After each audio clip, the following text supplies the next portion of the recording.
శ్రీమాత్రే నమః. జయ జయ శంకర హర హర శంకర. జయ కామాక్షి. జన్మలగ్నంలో జాతక భాగంలో గ్రహాల యొక్క ప్రభావము, గ్రహముల యొక్క స్థితిగతుల గురించి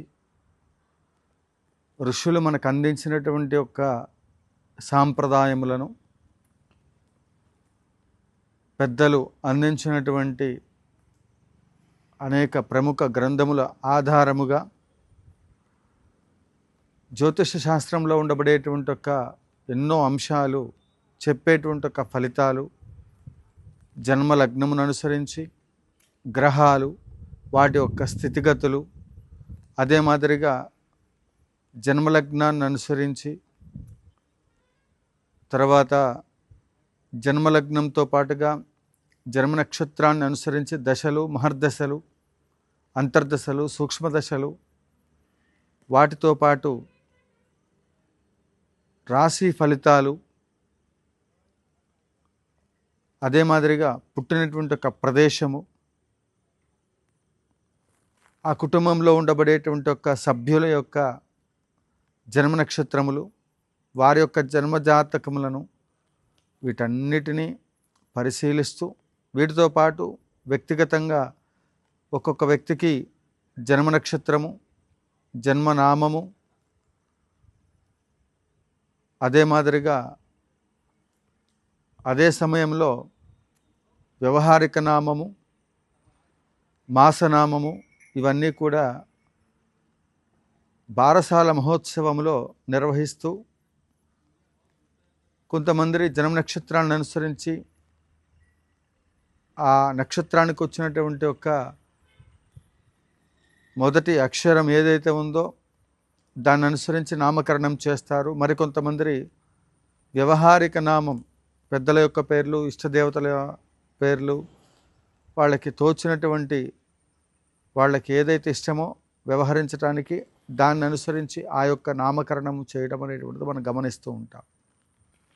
ఈ క్రమంలో జన్మజాతకము వ్యవహారిక నక్షత్రాన్ని అనుసరించి, అదే మాదిరిగా జన్మ నక్షత్రాన్ని అనుసరించి వేరువేరుగా రాశి ఫలితాలు అనేటువంటిది వస్తాయి. అప్పుడు ఏది వర్తిస్తుంది, అసలు జాతక భాగం అనేటువంటిది ఎంతవరకు మనం పరిశీలనలోకి తీసుకుంటే మానవ జీవితంలో అది ఎంతటి ఫలితాలని మనకు అందిస్తుంది, వాటి ద్వారా మనం ఏమైనా శుభ ఫలితాలని పొందవచ్చునా అంటే, జ్యోతిష శాస్త్రం ఎప్పుడూ కూడా ఒక నిరంతర ఒక అధ్యయనం లాంటిది.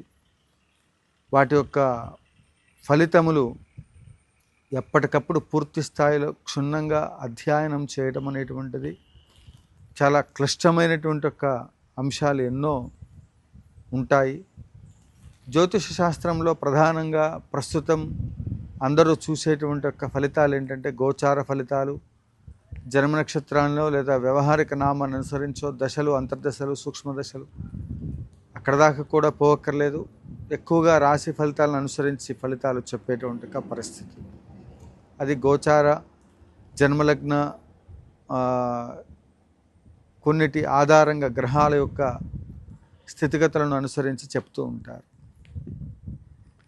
మొత్తం మీద మనం సంపూర్ణంగా జన్మజాతకాన్ని తెలుసుకోవాలి అంటే పూర్తిగా డేట్ ఆఫ్ బర్త్ సంపూర్ణంగా మన దగ్గర ఉన్నప్పుడు పుట్టిన తేదీ వివరములన్నీ కూడా దాని ద్వారా జన్మలగ్న కుండలి వేసుకొని గ్రహాల యొక్క స్థితిగతులు అనుసరించి తప్పకుండా ముఖ్యమైనటువంటి అంశాలని తెలుసుకోవచ్చు.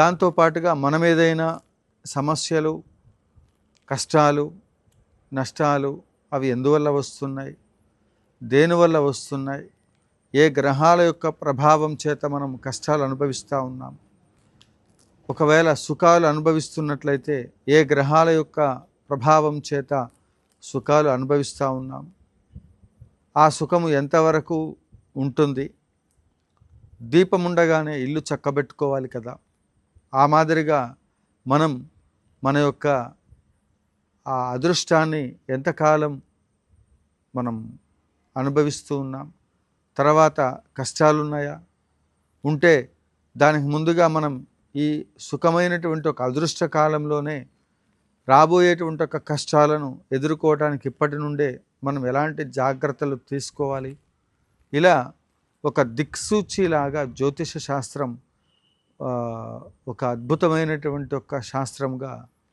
మనం ఈరోజు నిత్య జీవితంలో జ్యోతిష శాస్త్రం లేకుండా జ్యోతిష్య గ్రహాల యొక్క స్థితిగతులు వాటి యొక్క ప్రభావమును తెలుసుకోకుండా ఉండలేనటువంటి వాళ్ళు ఎవరూ లేరు అనేటువంటి ఒక విషయాన్ని సుస్పష్టంగా ఘంటాపదంగా చెప్పుకోవచ్చు.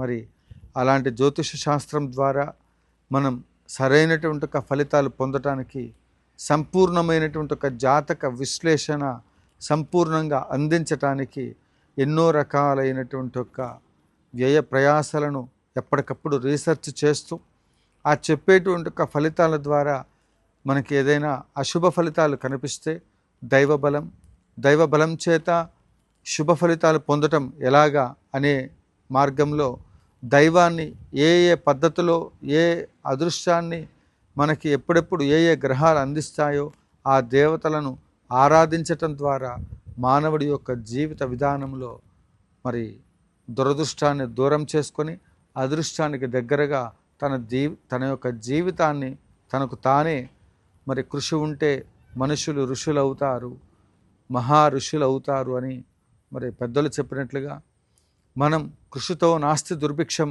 జపతో నాస్తి పాతకం అన్నట్లుగా శాస్త్రముల ద్వారా అధ్యయనం చేయబడినటువంటి అంశాలని శ్రీదేవి శ్రీ విద్యాపీఠం శ్రీ తేరాల సుబ్రహ్మణ్య శాస్త్రి ఇక్కడ పాదుకాంత దీక్ష సంబంధమైనటువంటి ఒక అంశాల దగ్గర నుండి మొదలుకొని ప్రతి ఒక్కటి కూడా మరి ఇక్కడ జన్మజాతకాన్ని అనుసరించి దీక్షా సంబంధమైన పాదుకాంత దీక్షను కూడా ఇక్కడ కొన్ని ప్రస్తావించేటువంటి అంశాలు కూడా రాబోయే ఎపిసోడ్లో చెప్పుకునే ప్రయత్నం చేద్దాం. ఎందుకంటే మరొక జన్మ నక్షత్రాన్ని అనుసరించి మరి పాదుకాంత దీక్షాపరులు కూడా మరి ఈ జన్మ నక్షత్రాలను అనుసరించి పూర్వ ఆశ్రమంలో ఉండబడేటువంటి ఒక ఆ నక్షత్రాలను అనుసరించి జాతక ఫలితం ఉంటుందా, పాదుకాంత దీక్ష తీసుకున్నటువంటి వారి యొక్క ఫలితాలు ఏ విధంగా ఇమిడీకృతమై ఉంటాయి, ఈ దీక్షా విధానాల ద్వారా పేరు మార్పిడి అనేటువంటిది ఉంటుంది, దాని ద్వారా కూడా ఫలితాలు ఏ విధంగా మనం పొందుతున్నాము, అదే మాదిరిగా జాతకరీత్యా ఉండబడేటువంటి ఒక దోషాలను తొలగించుకోవడానికి పేరు మార్పు చేసుకునేటువంటి ఒక ప్రయత్నం కొంతమంది చేస్తూ ఉంటారు. ఆ మాదిరిగా పేరు మార్చుకున్నప్పుడు కూడా వాళ్ళ జీవితాలు ఎంతవరకు మార్పు వచ్చింది, అదే మాదిరిగా దేవతా సంబంధమైనటువంటి ఒక ఫలితాలు సరిగా రానప్పుడు ఈ దేవుడు కాదని ఆ దేవుడు కాదని ఈ దేవుడు, ఈ మతం కాదని ఆ మతం కాదని ఈ మతం, ఇలా అనేక విధములుగా మనం వారి యొక్క అభిమతములను, ఇక్కడ మతములు అనగా మత సంబంధమైన అంశాలను నేను చర్చించటం లేదు, కానీ వారి యొక్క వ్యక్తిగతమైనటువంటి ఒక అభిమతాలను కూడా మార్చుకొని చివరికి భగవంతుడు ఎక్కడ ఉన్నాడు అనేటువంటి ఒక విషయాలను కూడా మరి వారు సందిగ్ధం కలిగి జీవితంలో భగవంతుడు ఉన్నాడా అన్నప్పుడు ఇవన్నీ కూడా సహజంగా మానవుడికి కలిగిన కష్టాలు తీర్చడానికి పైనుంచి భగవంతుడు దిగి రావడానికి నేనేం చేస్తే భగవంతుడు ప్రత్యక్షం అవుతాడు, ఏ విధంగా కష్టాల్లో నుంచి నేను బయటకు రాగలుగుతాననేటువంటి ఒక సమయంలో పరిపరి విధములుగా ప్రయత్నాలు చేసేటువంటి ఒక క్రమంలో మరి వారి జీవిత విధానంలో వాళ్ళకి ఎలాంటి ఫలితాలు పొందటానికి జ్యోతిష శాస్త్రం ఈరోజు అంత ప్రాచుర్యంలోకి వచ్చింది. జ్యోతిష శాస్త్ర ఆధారముగానే అనేక దేవాలయాలు ఇవాళ మరి ఏ దేవుడికి దగ్గరికి వెళ్తే నా జాతకం మారుతుంది అనే ఉద్దేశంతో జాతక భాగాన్ని అనుసరించే దేవాలయ వ్యవస్థలు మొత్తం కూడా ఈరోజు మరి ప్రతి దేవాలయంలో భక్తుల యొక్క కోలాహలం దినదిన అభివృద్ధి చెందుతూ ఉంది అంటే దానికి కేవలం భక్తులకు కలుగుతున్నటువంటి ఒక కష్టాల ఆధారంగా, దానికి కారణమైన గ్రహ దోషాల కారణంగా దాన్ని తొలగించుకోవడానికి ఆయా మార్గాలలో భాగమే ఆయా క్షేత్రాల యొక్క దర్శనం.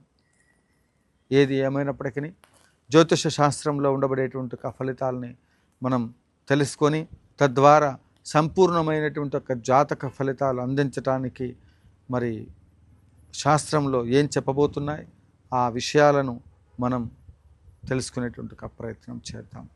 ఈరోజు ఎపిసోడ్లో ముందుగా ఆదిత్యాయ సోమాయ మంగళాయ బుధాయ చ గురు శుక్ర శనిభ్యశ్చ రాహవే కేతవే నమః.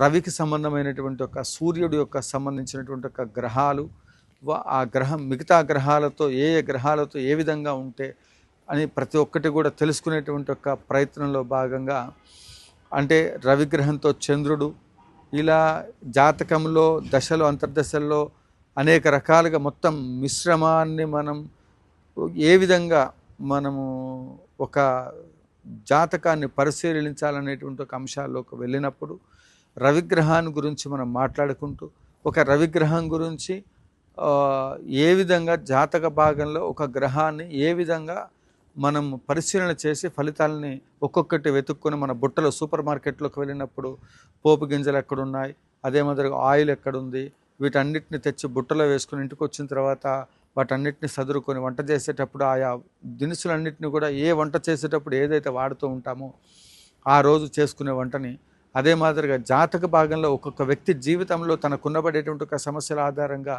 ఒక్కొక్క దాన్ని బుట్టలో వేసుకొని ఫలితాలను ఏ విధంగా మనం దాన్ని పరిశీలన చేయాలనేటువంటి అంశంలో భాగంగా రవిగ్రహానికి సంబంధించినటువంటి ఒక అంశాన్ని కొద్దిగా చెప్పే ప్రయత్నం చేస్తాను. దాంట్లో నెక్స్ట్ ఎపిసోడ్లో మనం పరిశీలనగా అన్ని విషయాలు తెలుసుకునే ప్రయత్నం చేద్దాం. ఈ యొక్క రవిగ్రహం పూర్తిగా ఆత్మస్థానానికి సంబంధించినటువంటి ఒక ఆత్మకి కారణమైనటువంటి ఒక గ్రహంగా మనం తెలుసుకునేటువంటి ఒక ప్రయత్నం చేస్తూ లగ్నంలో ముఖ్యంగా వారి వారి లగ్నం ఏ లగ్నం అయినప్పటికీ కూడా లగ్నంలో రవి ఉన్నట్లయితే ఆ వ్యక్తి సదాచార పరాయణులు. ఇక్కడ మంచి సహజంగా వీరికి స్థిరాస్తులు అనేటువంటివి ఉంటాయి. కోపం ఎక్కువగా ఉంటుంది, కానీ ఆ కోపం కొద్దిసేపే ఉంటుంది. రాజసత్వం అనేటువంటిది ఉంటుంది, రాజరికం ఉంటుంది. వీరు ఏ విషయంలోనైనా సరే పెద్దరికాన్ని వ్యవహరిస్తూ ఉంటారు. వారికి రాజకీయ పదవులు ఉంటాయి, సమాజంలో పెద్ద స్థానంలో ఉంటారు, వారు మార్గదర్శకులుగా ఉంటారు. ఒక శాసనాన్ని తయారు చేసి దాని ప్రకారంగా 10 మందిని ఆ మార్గదర్శకమైనటువంటి ఒక మార్గాలలో నడిపింప చేయడానికి నాయకత్వపు లక్షణాలు కూడా బాగా కలిగి ఉంటారు. విపరీతమైనటువంటి ఒక జనాకర్షణ ఉంటుంది. వారు ఎక్కడుంటే అక్కడ జనంలో ఉంటారు, లేదా వీరు జనాకర్షణకి ఎక్కువగా ఉండేటువంటి ఒక పరిస్థితి ఉంటుంది. దయార్థ హృదయులై ఉంటారు. వీరికి ఏ విషయమైనప్పటికీ కూడా వీరి చెవిలో ఏది పడిందో అది BBC న్యూస్ లాగా అన్ని ఛానల్స్లో ప్రకటితం అయ్యే విధంగా వీరి నోటిలో మాట ఏది కూడా దాగదు. శరీరంలో వేడితత్వం ఎక్కువగా ఉంటుంది. ఇక్కడ ఆరోగ్యకరమైనటువంటి ఒక శరీరమే. కొంత పెత్తనం ప్రతి వాళ్ళపైన కూడా హుకుం జారీ చేసేటువంటి ఒక పరిస్థితి ఉంటుంది. అంటే ఆర్డర్ వేస్తూ ఉంటారు. ఆరోగ్యపరమైన విషయాలలో అప్పుడప్పుడు కొంత నలత ఉన్నప్పటికీ కూడా సంపూర్ణమైనటువంటి ఒక ఆరోగ్యం వీరికి ఉంటుంది. పూర్తి స్థాయిలో ప్రతి విషయంలో కూడా లాభాలను ఎక్కువగా పొందుతూ ఉంటారు. వీరికి పంటికి కంటికి సంబంధించిన వ్యాధులు వచ్చే అవకాశం ఉంటుంది. నల్లని కళ్ళు, అదే మాదిరిగా చక్కటి సంతానము వీరికి ఉంటుంది. వీరికి మొహమాటం అనేటువంటిది చాలా తక్కువ, ఉదార బుద్ధి ఎక్కువగా ఉంటుంది. స్వల్పంగా భోజనం చేస్తారు. పూర్తి స్థాయిలో వీరితో గొడవ స్టార్ట్ అయితే యుద్ధానికి సిద్ధమన్నట్లుగా ఉంటారు. లగ్నంలో గురువు ఉంటే ఓర్పు, శాంత స్వభావము, ఇక్కడ అన్నీ ఒక్కొక్క రకమైనటువంటి యొక్క మరి ఫలితాలని మనం చెప్పుకునే ప్రయత్నంలో ఎపిసోడ్ ఎక్కువ అవుతూ ఉంది. మనం లగ్నంలో రవి ఉంటే ఎలాంటి ఫలితాలు ఉంటాయనేటువంటిది కొన్ని లక్షణాలు మనం చెప్పుకున్నాం. ఈ విధంగా మీ జన్మలగ్నంలో రవి ఉంటే మీకు ఎలాంటి లక్షణాలు ఉన్నాయి, నేను చెప్తున్న లక్షణాలకి దగ్గరగా ఉన్నాయా, దూరంగా ఉన్నాయా, మీ జీవితాల్లో ఎలాంటి లగ్నంలో రవి ఉన్నప్పుడు ఏ ఏ ఫలితాలు ఇస్తున్నారనేటువంటిది ఆ లగ్నంలో నేను చెప్పినటువంటి ఒక ఫలితాలకి దగ్గరగా ఉంటాయి. అంటే మొత్తం జాతకాన్ని రోజు పరిశీలన మొత్తం 9 గ్రహాల గురించి తెలుసుకుందాం. రవి గురించి కొంత చెప్పే ప్రయత్నం చేశాను, మరికొంత రేపు చెప్పుకునే ప్రయత్నం చేద్దాం. జయ జయ శంకర, హర హర శంకర. శ్రీ లక్ష్మీ గణపతి ఆలయం, శ్రీదేవి శ్రీ విద్యాపీఠం, మీ తేరాల సుబ్రహ్మణ్య శాస్త్రి. ఇది కేవలం విశ్లేషణ మాత్రమే. ముఖే ముఖే సరస్వతి, ఎందరో మహానుభావులు. అందరికీ సాష్టాంగ నమస్కారం.